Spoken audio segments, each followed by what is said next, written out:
see the vibes. Yeah, I bet on myself. Yeah, I bet on myself.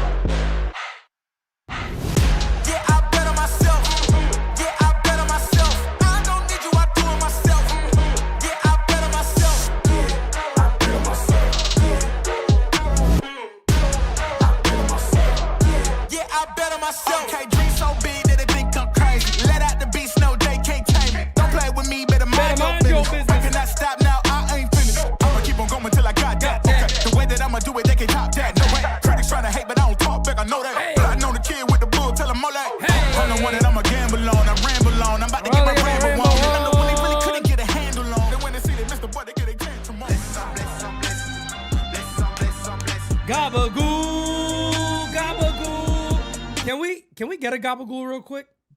That would be really, really freaking great. Can we do one? Gabagool. Man, this guy has a voice of the angels. Let me tell you right now. Wow. On the money, on the spot. That wasn't planned, by the way. That was just all. That was all Francis. You want to know how stupid I am? So you said, can we get a gabagool real quick? I'm thinking about the food. Bro, let me tell you something. This is what happens when you tell me about your dinner before we go live, and then you say that. I'm thinking I was in the wrong mode. I was like, brother, can we get a gabagool? I'm like, yeah, why not? Let's order it. I'll be amazing to have a gabagool right now. And I tell you what, I'd eat a gabagool right now, but I had about 3 plates of pasta today. Rigatoni, fresh little ricotta on top, meatballs, everything. Oh, it was phenomenal. Oh, it was stop. Phenomenal. Will you stop? It was so good that I'm hunched over right now because I just can't keep my body up from how much I ate today. But yeah, that's what we are. I was over here. I jump in the chat late. Pull the Francis today, but it's not today. Whatever. He's Dominican. It's a normal thing. Now look, I was about to tell him, you look looking a little slim. I just threw a shot at all the Dominicans out there. They can handle it. You like to be late. I'm like, I'm about to tell my brother, you looking a little slim. He's like, oh, let me tell you, I just ate like an animal. He's like, I just ate like an animal. After the way you know what I ate like? Ready for this? I ate like a king. Oh, those Yankees have a thing for king.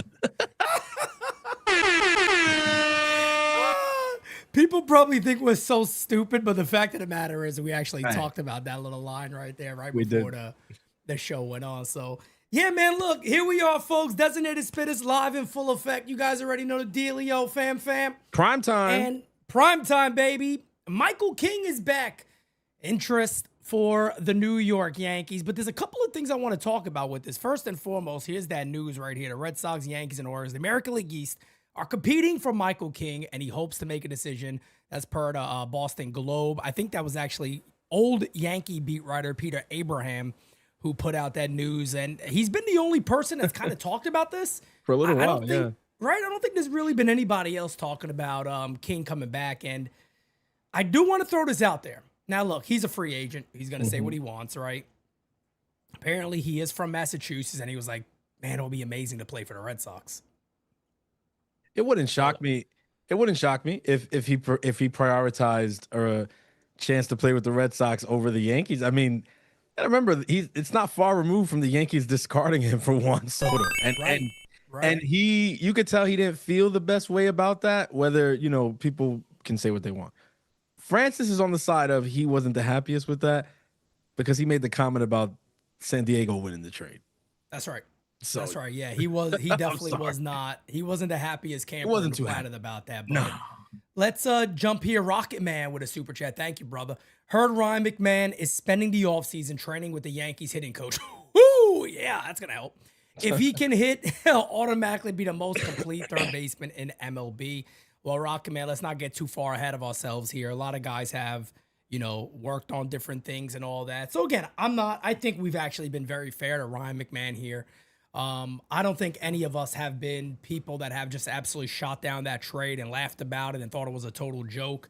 I was in support when the trade happened. And like I said before, if it's the reason why a guy like McMahon is talked about so much right now is just because we feel like that's an area of upgrade because we all believe the Yankees won't do it with Volpe. They won't upgrade shortstop. So maybe third base with a guy like Akamoto. You know, Brian Cashman's coming out talking about needing right-handed hitting. Well, where do you get it from? Obviously, some of those areas, you know, could be replaced. So that's why I think he's talked about a lot. But I want to stick to Michael King here for a second. Yeah. It's interesting if it does come down to Baltimore, the Red Sox, and the Yankees. Now, out of all those teams, the other two need him more than the Yankees do, in my opinion. Maybe I'm wrong about that. Maybe you think differently. But I feel like those other two teams need starting pitching way more than the Yankees need starting pitching. Do you agree, disagree? Yeah. Chat, do you agree, disagree? I agree with that.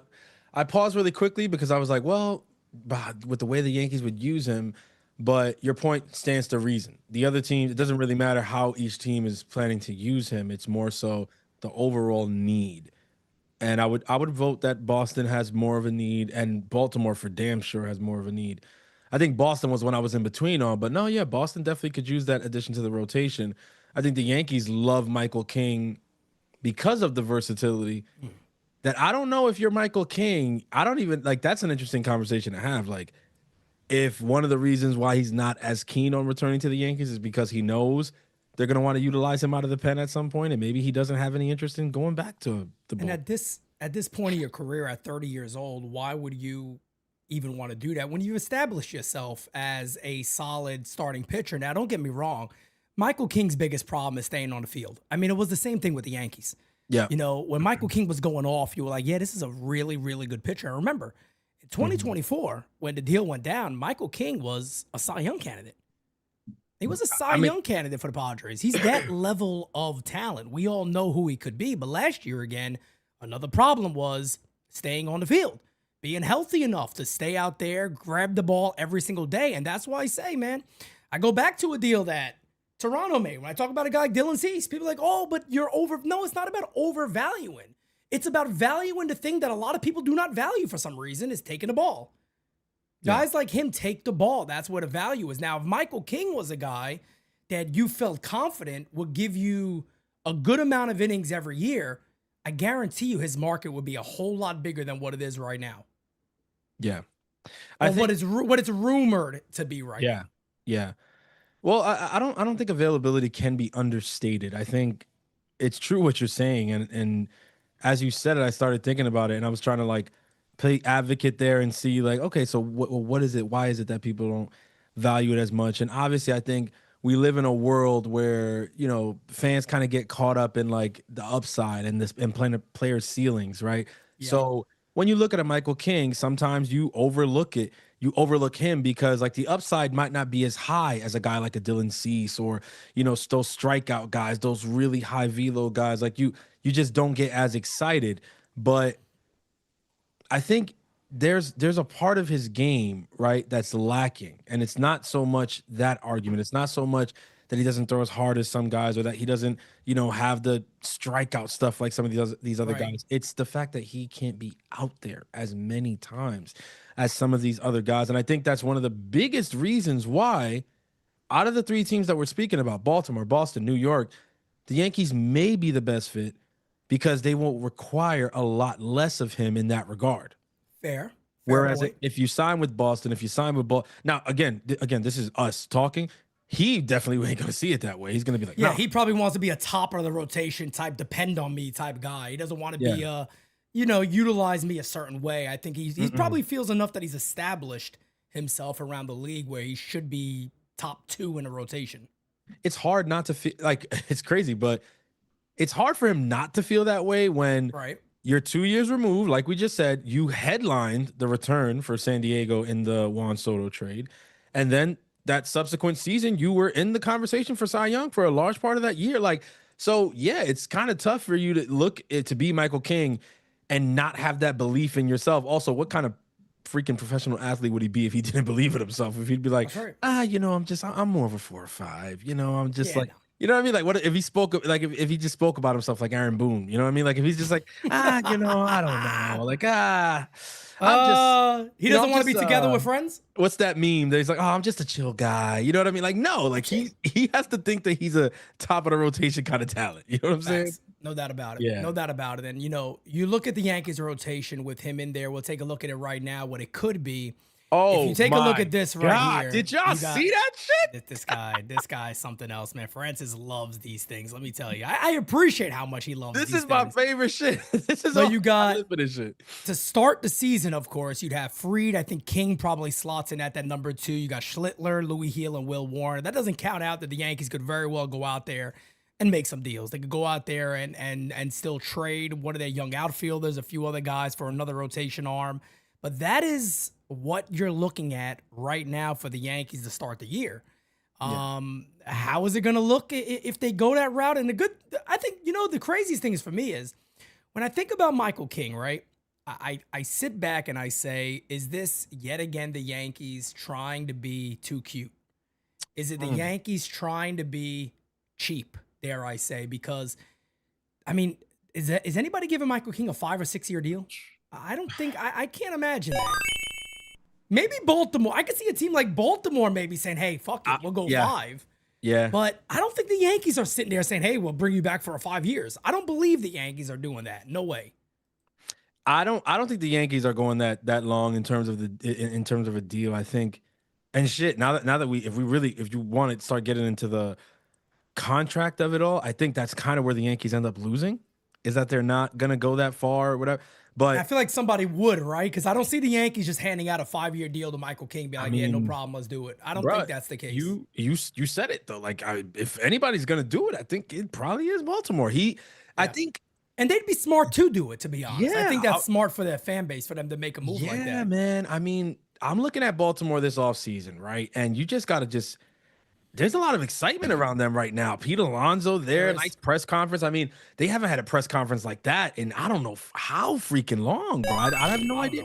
So, sitting there's some excitement. And then now you talk about bringing in a guy like Michael King, who they've seen up close and personal when he was a Yankee in this division, have success here. Shit, yeah, why not? If you're Baltimore, why not go 7 years and say, hey, let's get this guy. Let's make sure he doesn't end up on Boston. Let's make sure the Yankees don't get him back and get even better. Their rotation's already light years better than ours. We're gonna let them get even better. Like, yeah, shit, I could see them tacking on the extra year. And you know what? If tacking on that extra year maybe helps them with the AAV year to year, I could see them doing it. And that might be where the Yankees kind of say, like, I don't know. That it might end up being a 2-team race at that point, because I think Boston, again, they could really use him. And Boston so far, what we're looking at, Crochet, and then they added Sonny Gray. They added Oviedo also. And Oviedo. Yeah. Sonny Gray's a lefty, right? I'm not making that up. Righty. Okay. All right. So he's not okay. So then that's how forgettable Sonny Gray was with the Yankees. Prince was like, I swear he was left-handed with the Yankees. He might have been throwing lefty with the Yankees. Actually. It makes sense. How bad he was. And Oviedo's a righty as well? He's a righty, yeah. So they got lefty. Okay. They do got the 2 lefty kids, right? That they still have. Peyton Tolley and Connolly Early. Yep. Yeah, so they got those 2 guys, but I feel like there's a possibility one of those 2 guys gets moved here in the offseason before the season starts. I can see that. That makes a lot of sense. Or one of them goes in a bullpen, which is also a possibility I could see, because I think they did that in the wild card game, right? Didn't Tolley? Tolley came out of the pen, didn't he? Yeah. In the wild card. But we got a super chat here. Our guy Felix Nooney says, "Why is Francis so swaggy tonight?" He's swaggy every day. Hey, we'll love brother. King, by the way. Appreciate that. We'll love King. We'll see. Rocket Man against his Francis. Don't know if you know this, but Cashman manages to acquire Tatis Jr. Simonetti and Kev promise us all they will chug a Presidente. I'd chug 6 in a row. I chugged 6 in a row. Are you kidding me? Do you guys know who you're talking to right here? I read that when it came in, and I got to tell you, not for nothing. Simonetti chugging the Presidente, it's not that impressive. I've seen him do that on a regular. That's a regular Francis seemed a regular Tuesday night. We're talking about bottles of Brugal. Brugal, like whole bottles. So. I'm not advocating for him to have to do that if they trade. No, I'm not. Definitely not. I'm not doing that. By the way, hey, I want to share something real quick. My friend Alex in the chat, me and Alex, we were going in on some Brugal that night. Yeah. I think I might have did about a bottle. We finished. I know I did the 1 bottle. Then we did about a half a bottle. It was a good night. And the next morning I woke up and did cartwheels around the house. That's the day that Alex showed up, and it didn't seem like he knew where he was. Simulation. Simulation, folks. Out of nowhere, Alex Valerio, our good friend, just comes in absolutely out of nowhere. El Diablo. I'm like, hey, you want to have a drink? Let's go have a drink together. Why not? That shit was hilarious. Saying Michael King, right? Here's my question to everybody here in the chat. Francis, yourself, everybody here, right? If you do have an interest in Michael King and you're willing to pay Michael King money to come back, and the Yankees are getting a lot of people to kind of worry about expenses, right? It's like, what is best for the Yankees to make money and be comfortable with a contract? Well, there's also rumors that many people still believe that the Yankees are all in for Imai. There's a lot of reports out there that people are saying the Yankees are all in for Imai. Doesn't matter what they say, what they tell you. They are all in for the Japanese sensation, Tatsuya Imai. My question just is very simple then. If that's the case, and you are willing to pay a Michael King, why don't you just roll out the red carpet for Imai and lock him in long term? For a couple of different reasons here. 2025 was the best version of Imai we've ever seen. I mean, I'll be honest with you guys. I've done a lot of digging on this. I've also talked to a lot of people specifically from this chat directly that have emailed me that watch this guy constantly in Japan and have told me about him. They love him. There was a few years there where the command was really a problem. He just put it all together. And it's because, guess what? Like a lot of Japanese players, he's a student of the game. He recognized his problems. He developed two different changeups. You know why? Lefties were hammering him. Lefties were beating him up a bit. He developed two different styles of changeups, and the lefty numbers came all the way down in his final year in Japan. So this is a guy who can make adjustments on the fly. He wants to be great. He wants to be a really good player. Hell, he's out there saying, I'm not shaking ass for the Dodgers. I'd rather beat the Dodgers. I'm not going to go out there and say I want to join every Japanese star that has come here and follow the same trend. And what are we going to do? Just, yeah, okay, it might be easier to win a ring that way, but I'd rather have the tougher road and kind of make a name for myself here and not be in anybody's shadow. Which I love that, man. I mean, remind me to come back to that comment later, because I got two ways to feel about that. And, you know, that's my thing with a guy like him. It's like, if there is the conversation about that, and you have many major league scouts out there who have said, we believe the guy's a number 3. Hell, ladies and gentlemen, at 27 years old, if his floor is a number 3, sign me up. What's the debate here? And here's the other thing, too. A lot of good pitchers with good velo, good stuff, a good mindset, they have come to America and actually performed better. A lot of these guys have been better. Now, it's kind of tough for Yamamoto to get any better than what he was in Japan because the numbers were just stupid. Yeah. But how good was Yamamoto last year? I mean, Yamamoto was phenomenal. And then in the postseason, he's proved that, shit, there was concerns about me pitching in big games. Really? Yeah, he's done better. Because that was a concern. Remember, that was a concern. We spoke about it. Yeah, like, can he handle the big game pressure? And he's like, handle it, shit. I'll take that with ease. This is nothing. And, you know, Imai's a guy that a lot of people have kind of said a little bit different, that he's been able to handle those big moments. He's been the man. He's been the go-to. And I don't know why it's even a debate at this point of who you should go after, because if you want to look at it from Hal's standpoint, right, or you want to look at it for how we're going to spend money and make money and this and that, well, you jump right back into the Japanese market. It's the only guy there. You're in New York City. You cannot tell me that Imai's contract is not going to pay for itself. You can't tell me that. Of course it is. The Yankees haven't dabbled in that market for freaking decades. It feels like over decades now, for sure. Who was the last guy? Ichiro? Via trade? Does that does that even count in a way? Yeah, I guess it does, yeah, but Hiroki Kuroda, Ichiro, they're like the last two. And yeah, you're right about Ichiro, because it was like, well, he's already been established here. Exactly. I think like Tanaka to me would be the last real time that like they jumped in the market, like they were the team that signed the guy for from a superstar, Japan. For a superstar player for Japan. Yeah, that makes sense. Why did I think Tanaka was before all those guys? That's wild. Wow. Oh no, Tanaka was. I thought he was before all those guys. I still freaking miss Tanaka, man. Damn. And Tanaka time in the playoffs, man. What a time! You just had to be there. Yep. And that's the type of thing that, you know, we've already seen that. We've seen what that is. We've seen what that's like. Yeah. So if you are going to spend money on a king, why not just go after the younger arm? You know, the younger arm that could stay in that rotation for years to come, that's going to generate a lot more money than a Michael King would. I mean, there's no doubt about that. Yeah. So when I look at the Imai situation, the first thing I got to say, you know, with those comments, his attitude seems like something that plays in any big market across the MLB, and that's probably one of my favorite things. Like when that comment came out, I was like, "Oh man, get me this guy ASAP!" Like he's the kind of dog that you just want to go to war with. That, you know, as a hitter on the team, they're gonna want to play for this guy. They're gonna want to score runs for this guy. They're gonna want to win for this guy.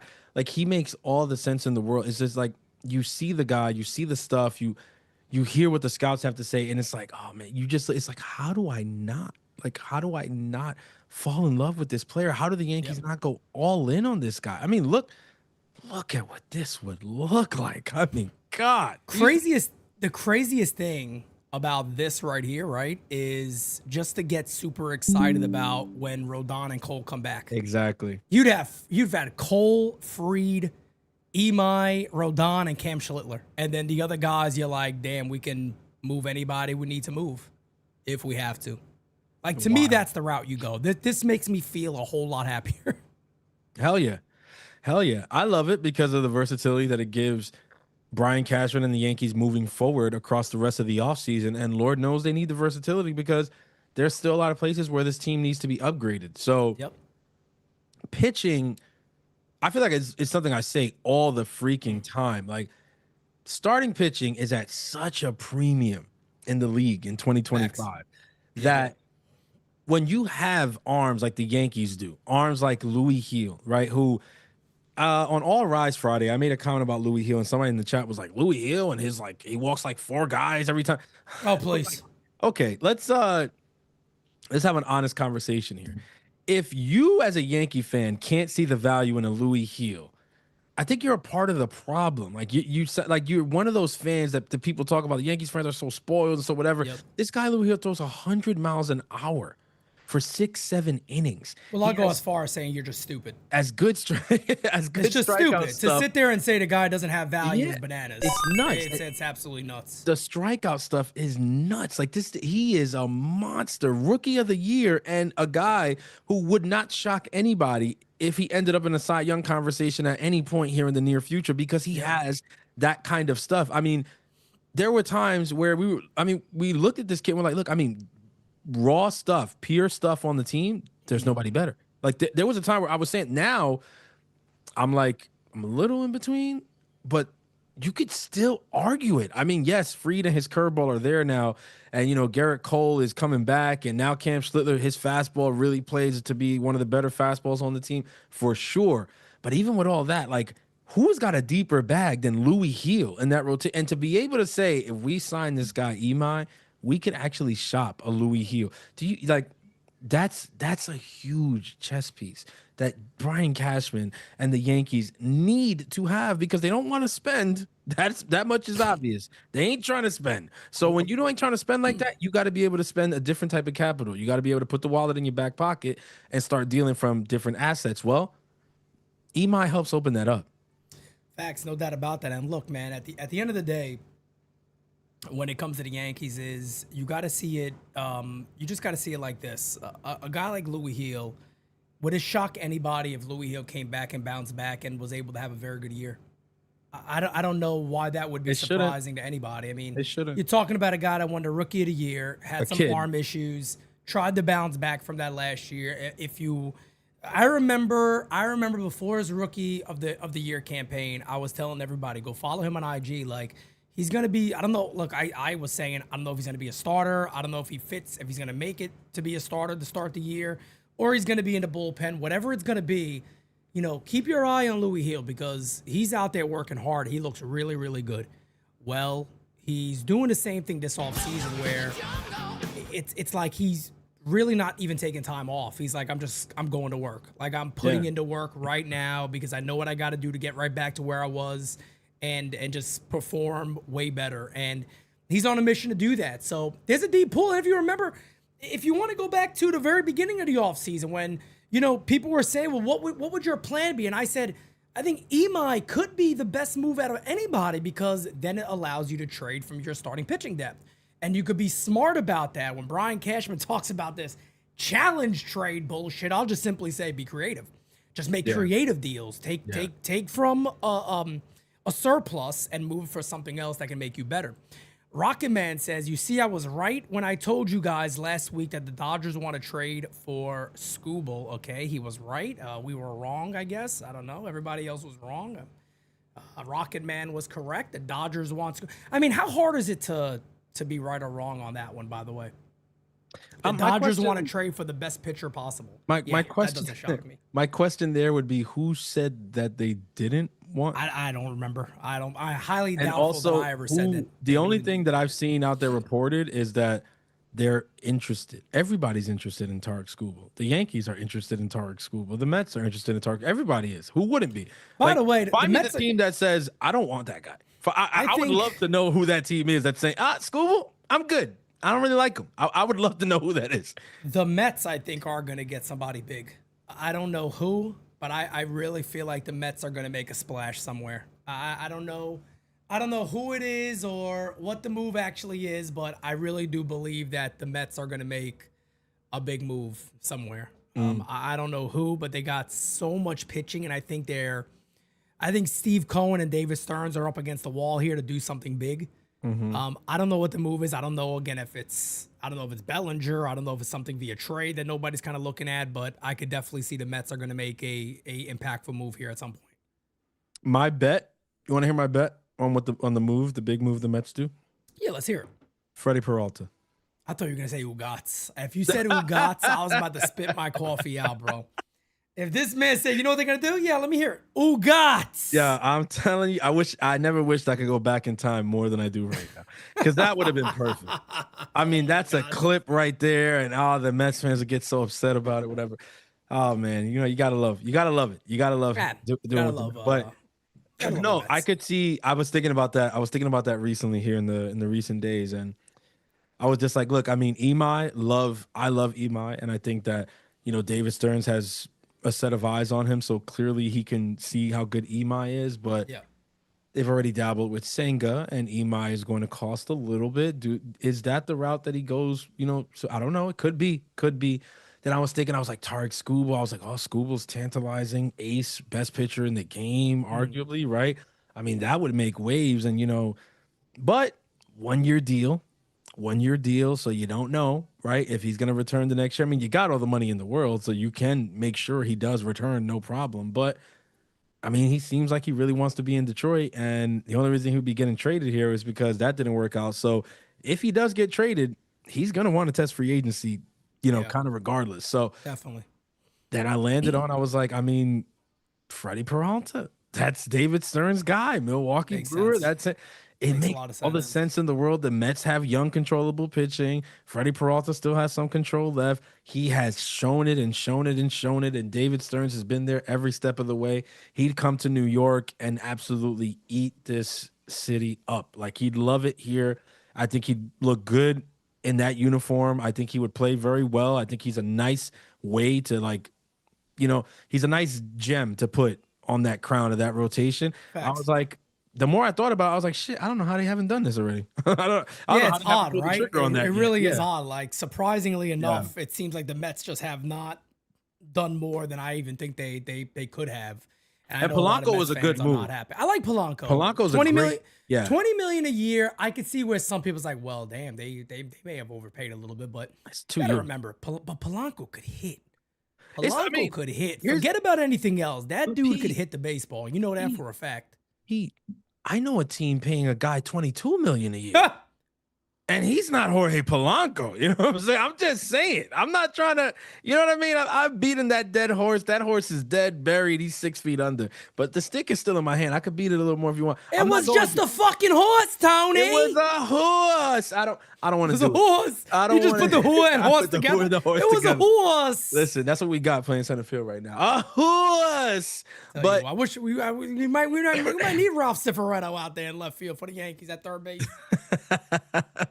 I'm just saying, like, I get it, but I gotta make this comment too before we, Oh, he's gonna make a comment. Keep on, because I've seen a lot of this, so far in the offseason. Yankees fans kind of, I don't know, like trying to dunk on the Mets fans for their offseason right now. And I'm like, where are we having this stellar offseason that we can throw shots across town, right? Like, I'm so focused on the Yankees right now.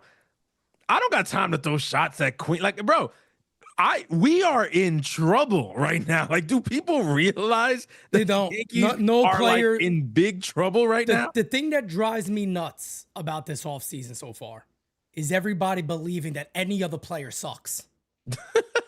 Every player sucks. Everybody. Bichette, why would you want him? He's horrible. Tucker. He's never on the field. Bro, and that's the one thing that has drove me. And I'm like, all you cats out there, the people saying this stuff, you have literally bought in to all this nonsense that these guys are saying. You have bought in to all of this nonsense that Brian Cashman, Hal Steinbrenner, and all this nonsense these guys are pushing. You bought into it because all of a sudden everybody sucks. Every player out there, nobody helps the Yankees because, oh man, the defense or this or that or this. I mean, yeah, I forgot the Yankees was so friggin' good everywhere to not go out there and add more people. To not go, Bo Bichette doesn't make the Yankees better. Yeah, my ass. Tucker doesn't make the Yankees better. My fucking ass. It's interesting too, because what we spoke about recently here too.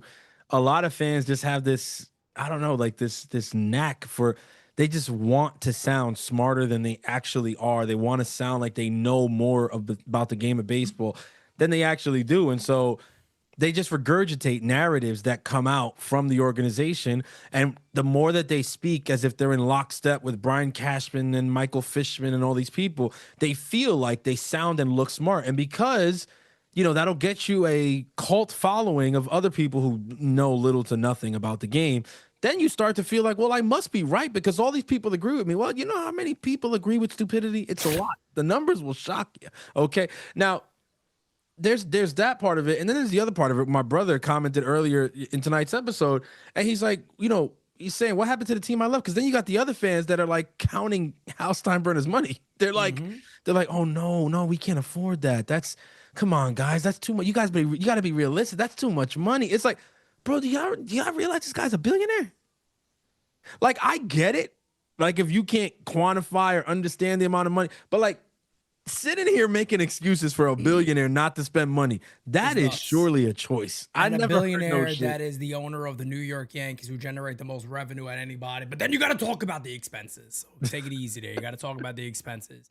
It's funny too, because before I move on from that, I remember when I put a tweet out saying that basically the majority of the AL East, the Red Sox, Orioles, and Blue Jays have all gotten better. And a lot of the comments underneath it was, bro, the Red Sox haven't gotten better. I'm like, what?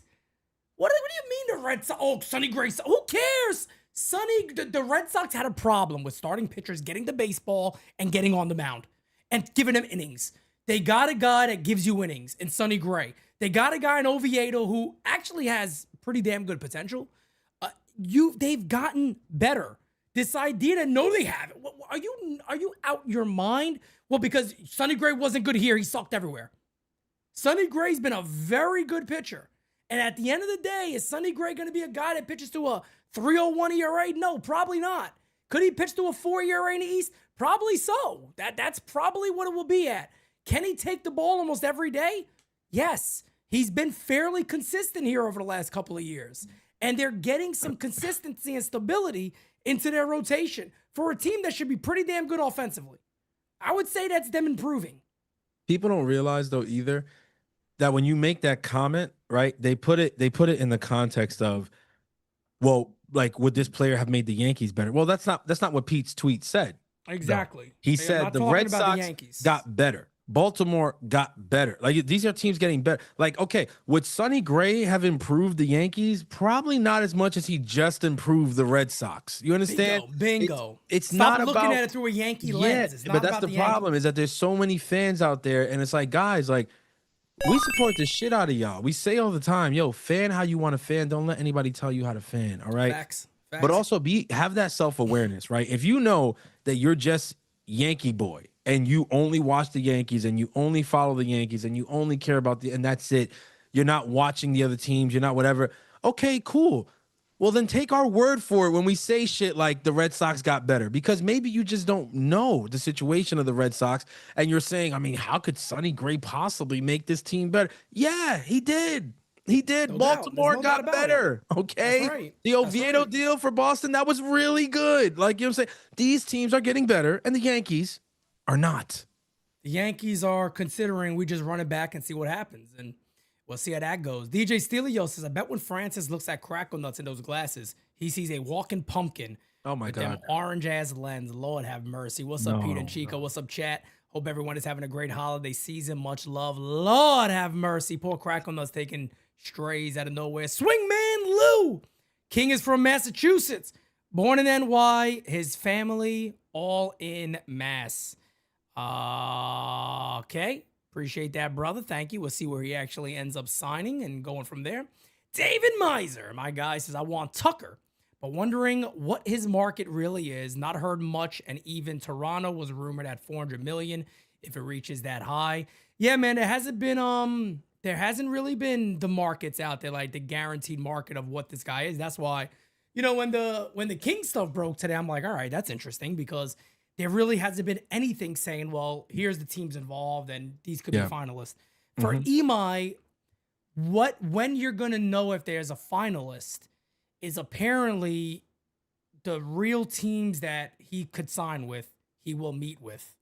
And if the Yankees are one of those, I'm saying it now, there will be an Imai watch. There will be an Imai watch. If the Yankees lock in and it is known that he is going to visit, because they said he's only going to visit, if he does do visits, he's only going to visit with the teams that are definitely showing interest and are actual finalists for his services. If that's the case and the Yankees end up being one of those clubs he visits, there will indeed, no doubt about it, be an Imai watch, and we'll take that from there. But one more I wanted to respond to DJ Steele because he mentioned the thing about Crackle, but the only time that I see a walking pumpkin is when Trent Grisham takes ball 4. So, yeah. Damn. Oh, my God. Oh, my God. Se murió. For those of you wondering, that's my Trent Bonds. You might have me calling him a pumpkin next year, man. That's messed up. For those of y'all wondering, I am not letting it go. I hope he hits 322 next season with 42 bombs. Me too. I hope he hits 50 home runs next year. You're gonna call him the Grand Pumpkin. Exactly. That's what I'm gonna call him. No, I'm gonna call him Cinderella. Be like, he never turned into a pumpkin. He kept those glass slippers on all year. That's what I'm gonna do. Damn. I promise you. And those glass cleats. Those glass cleats. Those glass cleats. Well, there's another player that I've liked for years and that a lot of people have, started talking about. Brendan Donovan. Well, folks, he is not going to be a Yankee. Because he said, well, folks, that's all ain't coming here. The Seattle Mariners and the Giants have emerged as the front runners at a potential trade for Brendan Donovan. So it does look like he will not be coming to the New York Yankees. And again, by the way, too, I think that was also corroborated too by something, I forgot his name, something Gould, whatever his name is he's a beat writer for the St. Louis Cardinals. And I think he said the same thing, that those are the teams that have been the most interested. They're the front runners right now for Brendan Donovan. I just continue to look at the Yankees, and somebody said to me the other day, they're like, Pete, I wish you could be the GM of the Yankees. I'm like, I wouldn't want to be the GM of the Yankees. If somebody came to me and said, you could do one thing with the Yankees, what would it be? I'll be honest, man. Can I just sit in on the meetings? Can I just sit in on the meetings and just hear what are they seeing that maybe we don't see? And why do they feel like they're just not addressing the obvious needs of what this team needs to do? And then you got, again, I'm just so confused by, Brian Cashman running around talking about, well, we're tied into some of these contracts and we're too left-handed and all this. And I'm just sitting there going, Well, I mean, nobody's like lost their job over any of this stuff, and you're here complaining about it being the architect. It's like an architect building a building and be like, yeah, this is a safety hazard, bro. It's got to come down, but leave it. It's all right. It's already up. What are we gonna do? Take it down? Nah, just leave it.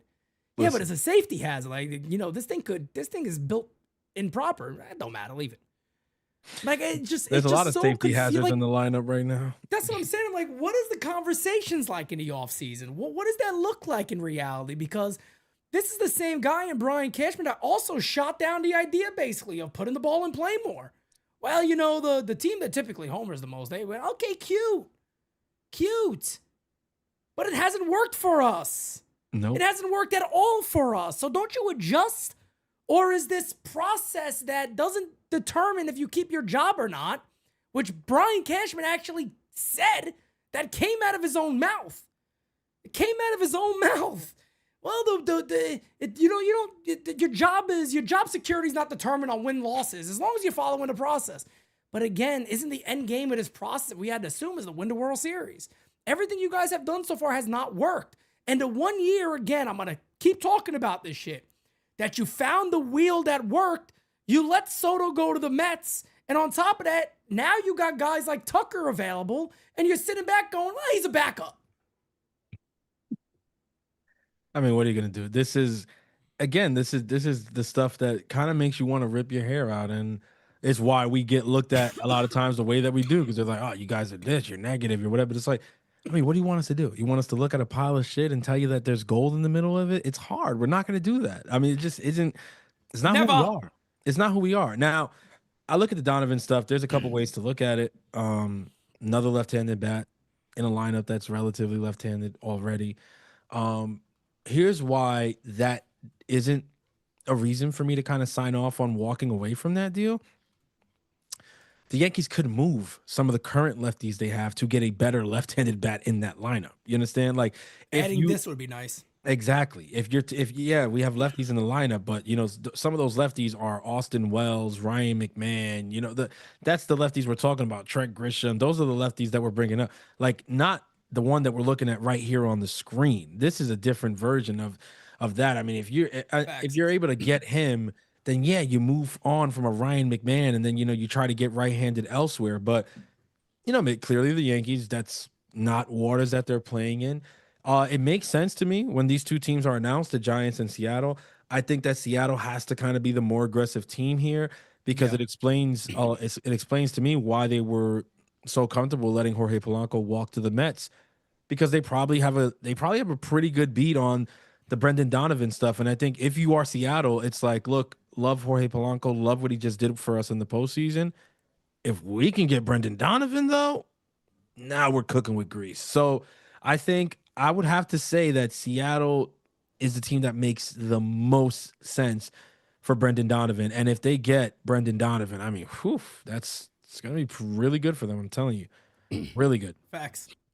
No doubt about that. And we'll see. We'll see. We'll see what actually happens at the end of the day. But right now, this Yankee team is relatively the same. There hasn't been many changes besides AAA is getting loaded.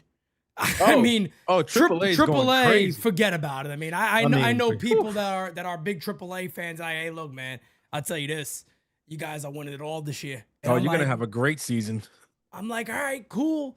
Maybe that's why Hal wore the AAA shirt, because he's like, yeah, man, I'm gonna get us to win there at least, and then maybe we build upon that victory and we actually would win the World Series. Maybe that's how he figures it works. That you got to win in the minor leagues first, and then you go ahead and you win at the major league level. Maybe that's the possibility there. I don't know, but you would think with the way that the offseason has gone thus far for the Yankees, you would think that the championship was won at the AAA level, because that seems to be the only team that's really getting attention at this point. Every other day they're adding some cab driver to go play down in AAA. But I mean, we're just sitting here waiting for the major league club to be improved, and it's like, well, keep waiting. Every other team is pretty much open for business, wheeling and dealing, and cash is I don't know. I'm not saying he's not. I'm not gonna say he's not working. Oh, he's working. I'm sure he's working. Yeah, I'm sure he's working. I mean, no doubt. My confidence in what he's working on by the way, has waned significantly. By the way, this guy in the chat, Michael Harvin, is very upset that I said the Yankees should have signed Carlos Rodon when they did. And he was one of the Yankees' best pitchers this year, but very upset that I said that. And that disqualifies me from talking about the Yankees in general. So, ladies and gentlemen, with that being said, I'm going to retire today. This is my retirement speech. I'm like John Cena. I'm going to leave my hat on the mic. That's how you know I retired. I'm going to leave my hat on the mic, and I'm going to walk away forever. This is it for me. No, he loves you, Pete. Look, he said he loves you. Oh, well, not there. Oh, she didn't have to do that. There it goes. She didn't. Oh, that's my Jira. Put him in the bathroom. Forget him. By the way, wherever that guy is, now you're in the what is it? What was the kid? She sent him to the gulag, bro. Yeah, for real. I mean, now that you're there, brother. I want to apologize. You did not have to go there. You didn't say nothing wrong. I know you were just messing around. You didn't say anything wrong. You did not have to go away. Jira's pregnant, guys. She's quick on the trigger right now, even quicker than before. She probably thought it was, she didn't want me to retire is what it was. She's like, no, Don't do it. Don't let them get to you. Stay here with us. No, Pete. No, Pete. All right. David says, what do you think of Cena's last match? Is wondering, watch the whole thing. I've got a big respect for John Cena over the last couple of years. He's really grown on me quite a bit. And John Cena, there's no doubt about it. He is a legend. He is a GOAT. There's no question about it. Look, now, I could debate this with anybody. Is he the GOAT of all professional wrestling? Hell no. He ain't nowhere near it. I'm sorry. Could you put him top 10? Fair. Top 10? Yeah, maybe. To say he's the GOAT number one? That's crazy. It's absolutely bananas. So, I mean, I know they do this like with everybody when they retire. Well, he's the GOAT. He's this, he's that. I get that. So no disrespect to John Cena on that. I love John Cena. I do. Yeah. Would I have liked to see the match handled differently? Hell yeah. Yeah. I would like to have seen the match handled differently. Would I have liked to see Vince McMahon present? Yes, I think Vince should have been present, and I understand there's all the legal nonsense and bullshit out there with all the stuff that happened.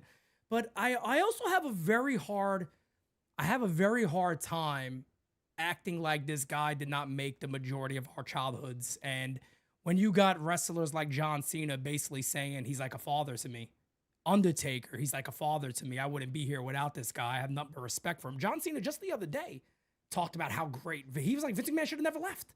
He said it. He said it on Joe Rogan's podcast just a couple days ago. It's like he should have never left. Should have never left in general. And that's it. Yeah. So, you know what I'm saying? I mean, that's the only thing I would have changed. I get how the world is. I mean, it's sad that there's not a McMahon that is kind of controlling WWE right now. And a lot of that is Vince's fault also, that he didn't pass it down to Shane or somebody else. But yeah, I would have liked to have seen him. I would like to have seen him present, because no matter, look, I say this all the time. You don't have to be a saint to do good things. Nobody's sitting there saying you're the greatest human being that ever walked the planet. But at the end of the day, man, Vince McMahon made a lot of people's life, made many, many people's careers. Some of the people that we were our heroes that we were raised with, or the things that we love to enjoy, was his creations, to be fair, and his programming. So I'll always, I'll always have respect for that. But if I had to change anything, it would have been that some of those guys were present. Also, too, kind of strange, you didn't see guys like, Brock Lesnar, Randy Orton. I mean, you would think the other GOATs would be like the GOATs of wrestling now would have been present potentially, but it's all good. I think Cena wanted it this way too. His era, like there was some of that. There was some of that missing. Love John Cena. Obviously, to me, gonna go down as one of the GOATs. When you start bringing up the GOAT argument and these debates, the one thing I want to say, and this branches outside of wrestling, outside of baseball, outside of NBA. This is across the board. We live in a society that's so gung-ho to name a new greatest of all time. Every time somebody does something like everything. Otani's been Otani hasn't played 10 seasons in the MLB. Do people realize that? Otani has not played 10 MLB seasons, and people speak about him right now. Greatest of all time. He's the best. You can't do that. You can't. All right. God forbid something happened or whatever tomorrow, a week after, and he wasn't able to play anymore or whatever. You really gonna sit here and say that this guy's 8 years or 9 years, whatever it is at this point, going on 9 or whatever, are the 9? Those 9 are so good that it just overshadows everybody who's ever laced them up and ran out on the field. Get the fuck no, you can't do that. Wait till things are said and done, and even when they are said and done, right? You think about conversations in the NBA surrounding guys like LeBron James or whatever. This conversation's been going on for years. Oh, he's the GOAT. He's this. He's the. It's like, why are people so thirsty to forget history, to throw people by the wayside? People that, whether you like them or not, whether they're from your generation or not, you can't lie. That's all I'm saying. You can't rewrite history just because somebody you like is. You can't do that. You understand? Well, that's the one thing that drives me crazy. Like even watching MMA, you'll have a new featherweight come along or a light heavyweight and a heavyweight or whatever it is, and they win, multiple fights in a row and right away. Well, they're the greatest of all time in this division. I'm like, really? Like, well, it's like the hot hand. The hot hand is the GOAT of all time, and that's it. And it's it's very, very tough to ever be right on who a GOAT is.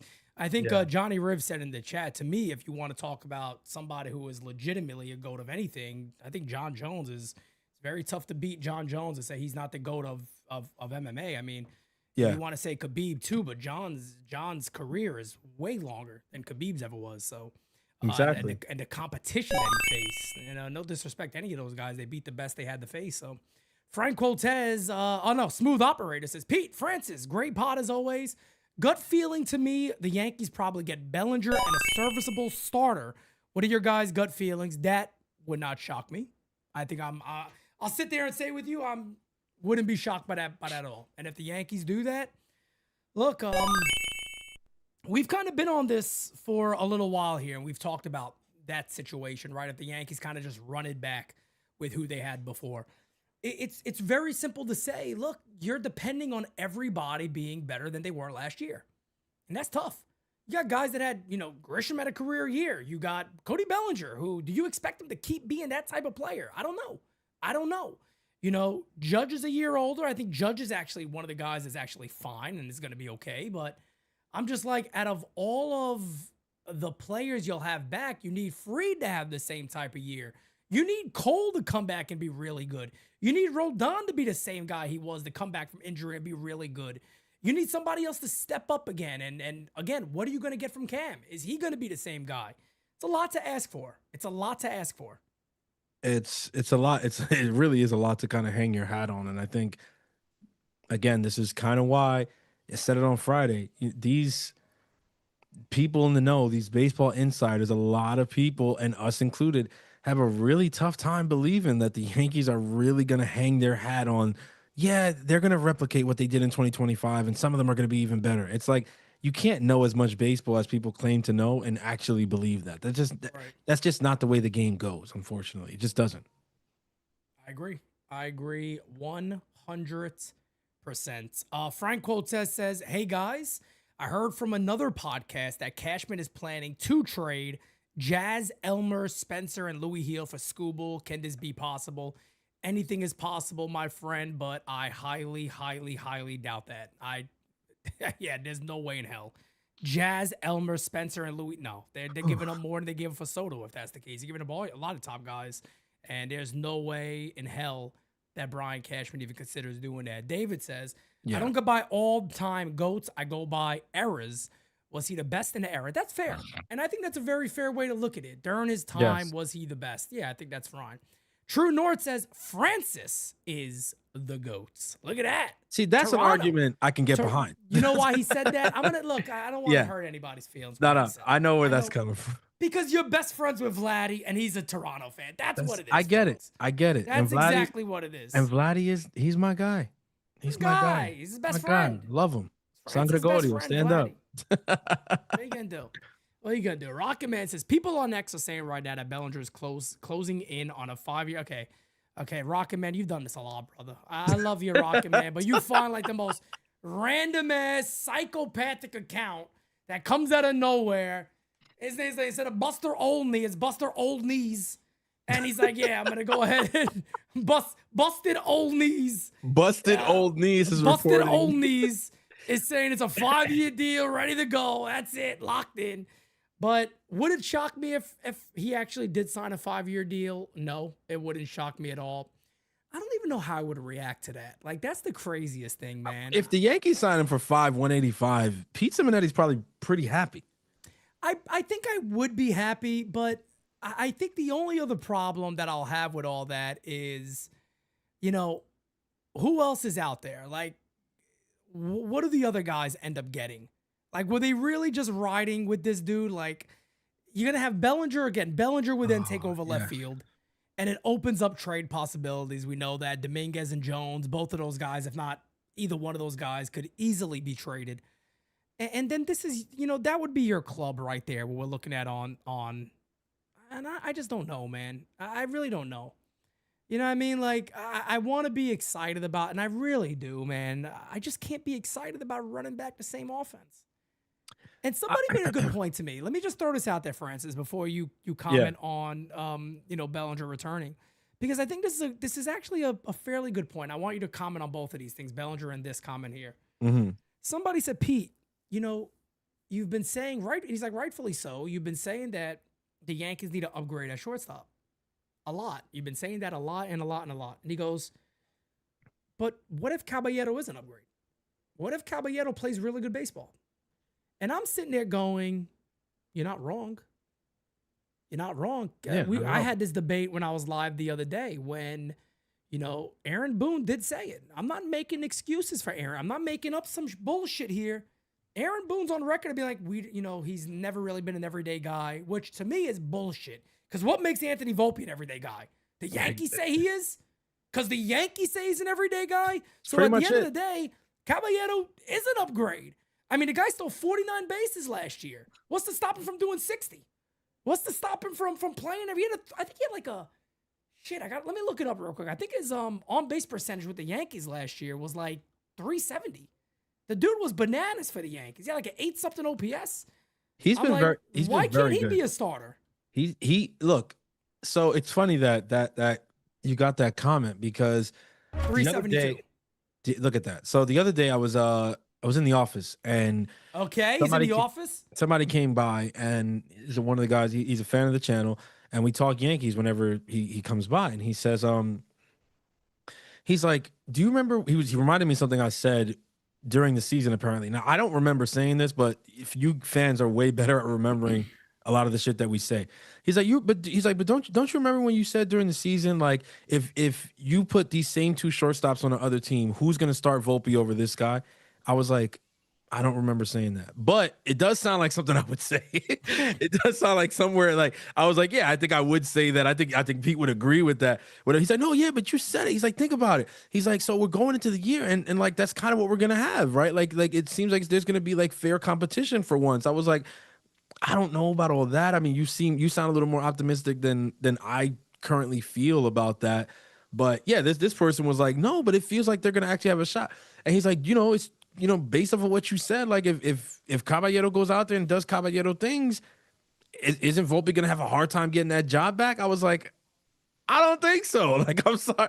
Yeah. I'm sorry. Like, the Yankees have done a number on my confidence level when it comes to their handling of Anthony Volpe. Like, I don't think there's a world where Volpe doesn't get every opportunity, no matter how good Caballero looks in the first couple months of the season. I think Caballero could go out there and hit freaking 350 with stolen bases, play a phenomenal shortstop and all that. And the moment that Volpe is healthy, I think Volpe is starting that Friday night and Caballero's on the bench. I don't, even if and here's my thing. I don't think Volpe's the guy. I don't think Cabby is the guy in the Yankees' mind that they're saying, bye, Volpe.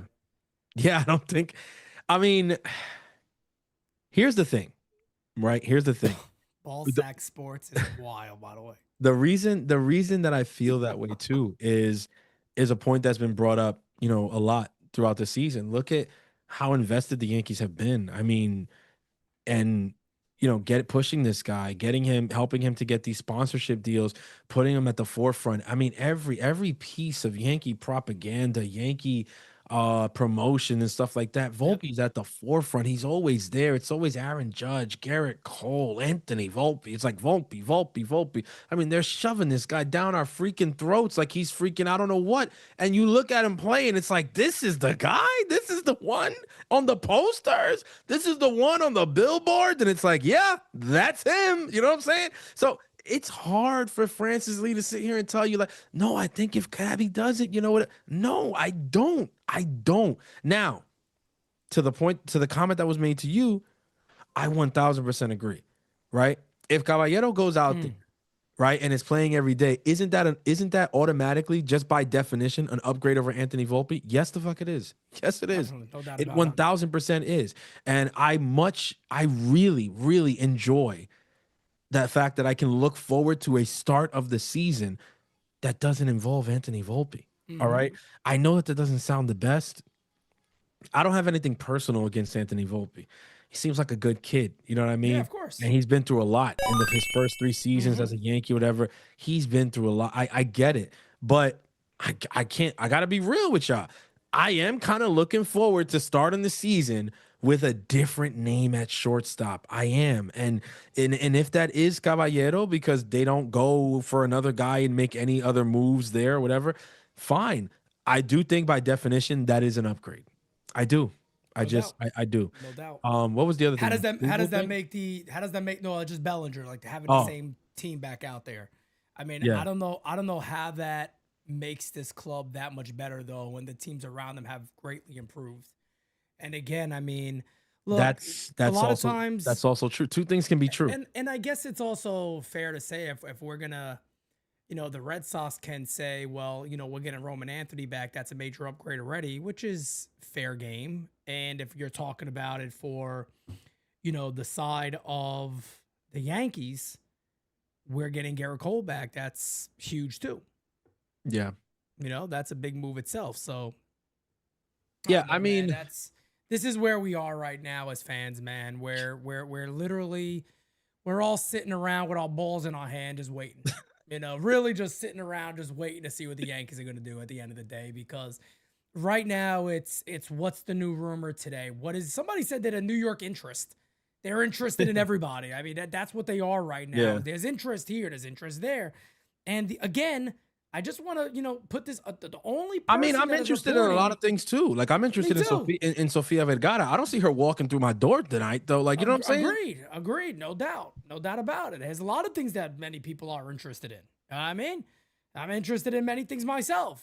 I was interested in, maybe having a little marigot today, but instead of having marigot, I had rigatoni with a little rigot on top. A little different. I mean, that's pretty. I'm interested in Sydney Sweeney. That's still pretty good. I mean, I'm very interested in Sydney Sweeney. She could come walking on it right now. There might be a fight. There might be a fight in the house. No, there will be a fight. I'll watch the fight. There will be a fight. I'll watch the fight. I think Jira wins. It's pretty good. It's a pretty good fight. It's a pretty good fight. I think Jira wins. Jira wins for sure. She's got that pregnancy strength. Jira wins. Look at William Henry saying he wishes for the same thing. I mean, this is not the interest. The interest is just not. That's what I think is that the interest is just. It's not. I don't know. It's just like it's crazy because like you do see the fans who kind of live off of the interest though, right? Like you see them on the timeline getting all this. Oh, the Yankees are interested, and they're like you see them like, oh, it's titillating for them. But then you got the people like us who are sitting there like the Stephen A. Smith meme, like. That's why I said yesterday, right? I had somebody I don't care that they're interested. Bro, I had somebody comment on the Yankees bringing back Ahmed Rosario, right? Yeah. And they sat there and they said, you did an hour-long podcast on Ahmed Rosario? And I'm like, well, I did 15 minutes on Ahmed Rosario, and then I was live with the fan base answering questions. And I mean, it's kind of, if you're confused, it's kind of what I do. I mean, you do understand that we report Yankees news and rumors. It's literally all over what NYYU does. So yeah, we're going to talk about many things. You know what I mean? If the Yankees bring a player in on a major league deal, you're probably going to hear about it from us. Wait till that person realizes we didn't talk about Michael King for an hour. That's right. That's right. We didn't have this whole episode has not been just about Michael King. Frank Quoltez says the truth is that Caballero can be much more productive than Volpe. No doubt. Brothers. He likes to add the brothers at the end. I do like Hulk Hogan brother. I always read it as brother. Bro, I just read the wildest shit. Oh God, what is it? Who said that? Of course, it's my own blood that says this. Oh my God. Yankees have a handshake deal to trade Garrett Cole back to the Houston Astros. The source, Sack Curry. Yo, Sack Curry is disgusting, bro. His name should be Sack of Curry. Sack of Curry. Sack of Curry. Sack of Curry is a legendary name for a fucking inside reporter. If you see that account on Twitter, just know that Francis Lee finally made a burner account because that would be the name right Sack there. of Curry. Sack of Curry coming out of it. Oh man, Pete, I can't believe you did an hour on a Med Rosario. What's wrong with you? I have no idea. And Kyle Malay just shared that he is watching us on his television. Malay, we appreciate that. By the way, a lot of people watch us on TV. I know we look pretty damn good on television. I think we do. Maybe they didn't go up there and tell you. This guy can land on the fucking fairway. Does anybody know what that's from? I think it's only us. That's the funny thing. Chat know what that's from because no. Do you guys know when we say that? Can somebody confirm that you know what we're talking about? I don't think anybody knows when we do that. What's this guy gonna land on the fucking fairway? I feel like they do. Somebody has to know. Somebody has to know. I don't think what that is. Let's wait and see real quick. We got nothing else going on here. The White Sox announcer. No, definitely not the White Sox announcer. Not at all. Not at all. The White Sox announcer. Yeah, Jira coming through with the affirmation. She had the fun. One day it will be on TV. She's 100% right. Oh, it's gonna be, baby, it's gonna be big. Oh, it's gonna be huge. It's gonna be huge. What's this guy gonna land on the fucking fairway? Now I'll tell you, when we're on TV, I don't know if we can spend an hour on a Med Rosario. So some people are gonna be disappointed. No, we're not allowed to.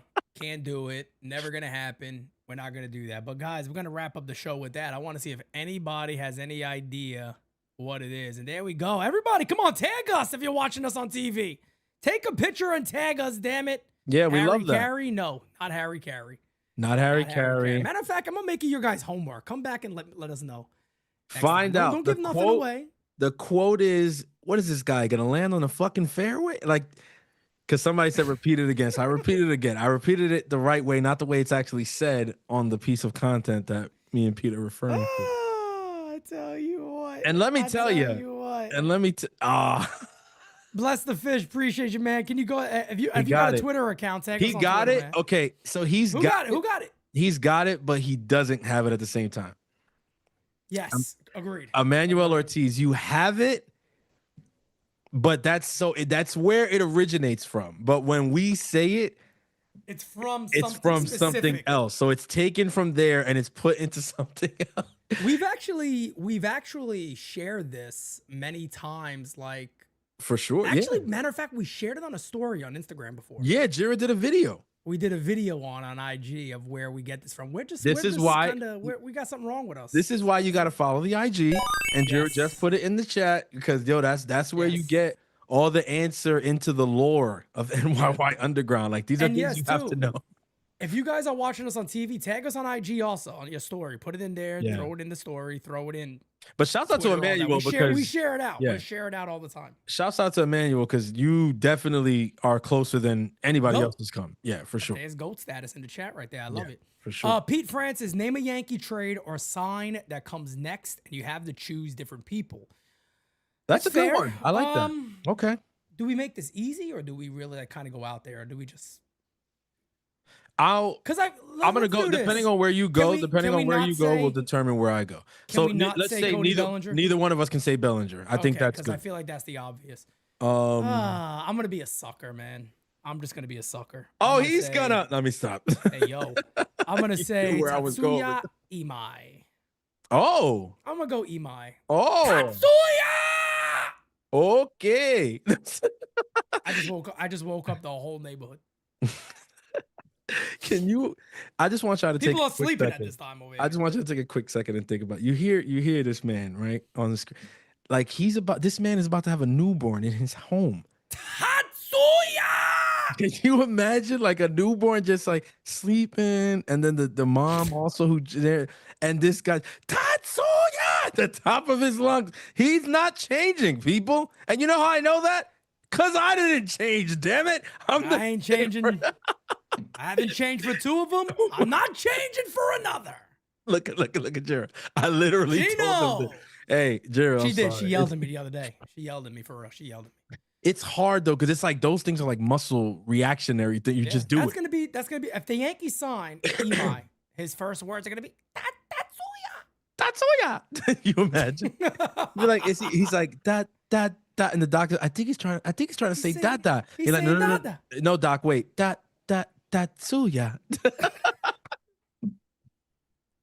I look at him. I say, this guy landed on the fucking fairway. This guy's Japanese. Okay, so you went Imai as the next move for the Yankees. Yankees sign. I'm going Imai. Damn it. Imai. Okay, so then. What are you, my father? That's what my dad does, and he thinks Imai. Is it a Bronx thing? Is it a New York thing? It's gotta be. We just start with the snapping and the repeating. You know how we do that? What's that guy's name? The guy. Like that's gonna help you just start snapping in your freaking face. Okay. Imai is a good pull. Can't go Belly. Okay. All right. Okay. Oh, this is tough. He's gonna say Billy Bats. No. Hold on. I got you right now. Austin Slater. No, not Austin Slater. Let me just double check something before I say this. Oh, he got a double check. There's no interest reported between the Yankees and this character here, but I'm going to say it. Character. Anyway. Yeah, I'm going to say it anyway. Super Mario Brothers. Yeah. I'm going to say the Yankees sign switch hitting catcher Jonah Heim. Oh. Yeah. I like it. Yeah. Good one. Yeah, I think the platoon is the obvious thing, right? You spoke about it in your live the other day when they signed Ahmed Rosario. So that's what they say. The chat. A scrub backup, a right-handed catcher. Let's roll with it. Wait, did he say that before I said Heim? It was before. I think it was before. That's so funny because like me and him were a little bit delayed. We were on the same wavelength. Good job, Jose Medina. But yeah, I just think in staying with the theme of the platoon and stuff like that, I do think the Yankees are going to sign a right-handed hitting catcher. And hey, they did get that kid in AAA that's a right-handed hitter as a catcher. So who the hell knows? Maybe that's the route they're going. Oh, you're right. He could be him. Could be him, but who knows? It's gonna be something like that. I'm gonna stick with my pick. I'm gonna stick with Joey Gallo as a pitcher. I'm gonna stick with good old Jonah. Yo, you imagine the Yankees sign Gallo as a pitcher? I mean, if you think he was a head case before, imagine that Yankees fans hated Gallo before, wait until he walks the bases loaded and starts talking to himself. I mean, you have not seen anger. I mean, game season might have to cut out for a second and come back. The shit that is going to transpire if Joey Gallo is on a mound in the Bronx. No, bro. If that ever happened, honestly, if Gallo ever gave it and walked the bases loaded, bruh, my reaction alone might be the greatest thing ever put on camera of all time because I have no idea what I would do.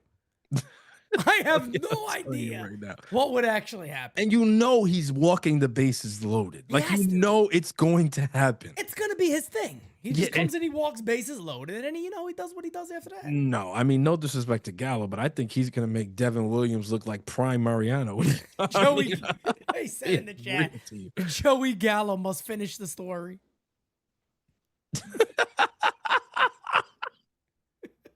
Yo, y'all are good, bro.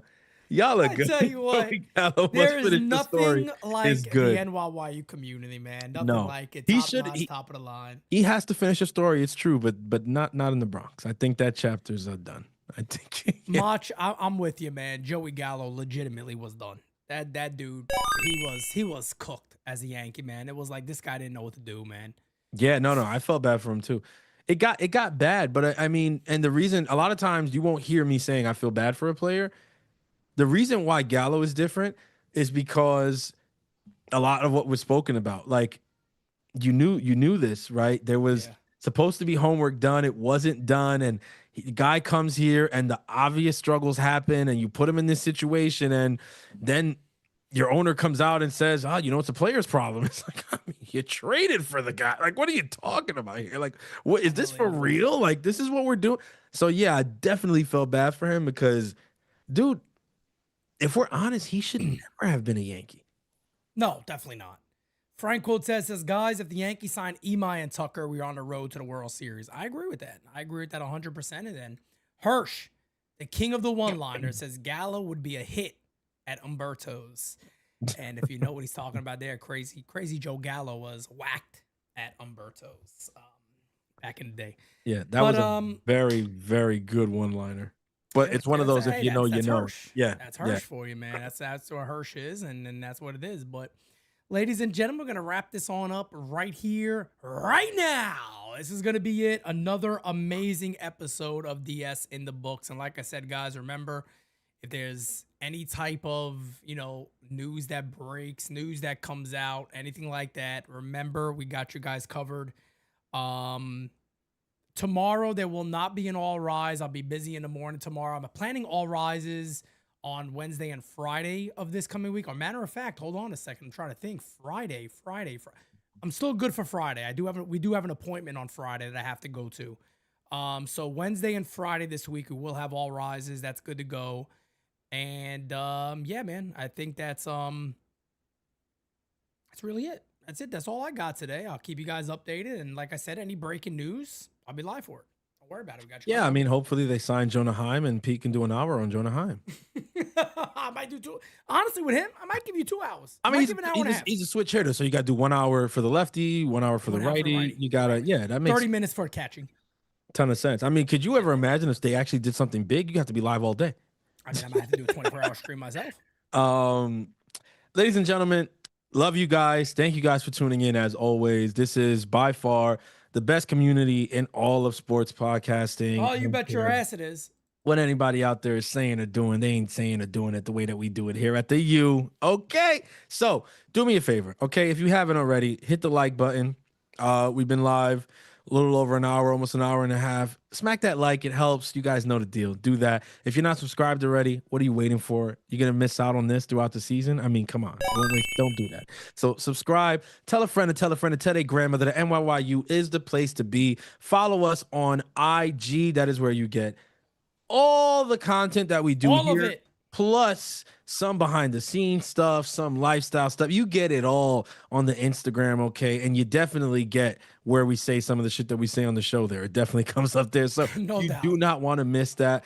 Obviously, as always, if you are looking for merch, and it is the most wonderful time of year, we got NYYunderground.com. You know what I'm saying? Like, the website. Get your Christmas gifts.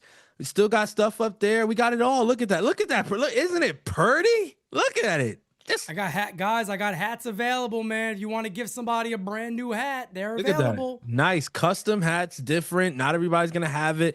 Yep. There goes the link in the chat. MVP just dropped that in there. Get your Christmas shopping. Yeah. Good news is, I do everything myself. So if you go ahead and order them, they out immediately. You get it before Christmas, I promise. And yes, Mach, big news on that, by the way, on NYYU hats. We got our first NYYU hat. I would love to say it's going to hit this month. Could hit by New Year's, if not January. But we got 2 styles. One of the hats got 2 different colors, a navy blue and a black. And then the other one is an NYYU hat we've never had before with the circle logo. We've never had the circle logo on a hat before. So excited for that. And that is coming in first. That should be here pretty soon. And then, yeah, man, there's Stanleys are going to be back in stock in January. And there's more shirts on the way. So coming very soon. Yeah. So like I said, guys, get your shopping done, man. Don't miss out. You know what I'm saying? Best merch in the game. You know how it is, brother. As I always say, man, keep it locked and stay tuned. Y'all already know the next episode will, in fact, be the best episode. As always, we would never go whack. Wow. We will never come whack on a designated spitters track. Peace out, folks. Until next time. A-frames, Roy. A-frames, yes. Peace out, guys. Catch you next time. Peace, baby. Where the hell's my outro? It's somewhere. Wait a second. There it is. Peace out, guys. Catch you next time. We got it next. That's how you finesse. We come for they next. We come to collect. Did it all on my own, yeah. When it brought it back home, yeah. Now they calling my phone, yeah. But I'm all in my zone. They not a threat. Tell them reset. When they're at their best, we still not impressed. Did it all on my own, yeah. When it brought it back home, yeah. Bought a watch with the stones, yeah. Caught them watching my throne, yeah. Ain't no one doing the shit that we doing. Ain't nobody moving the way that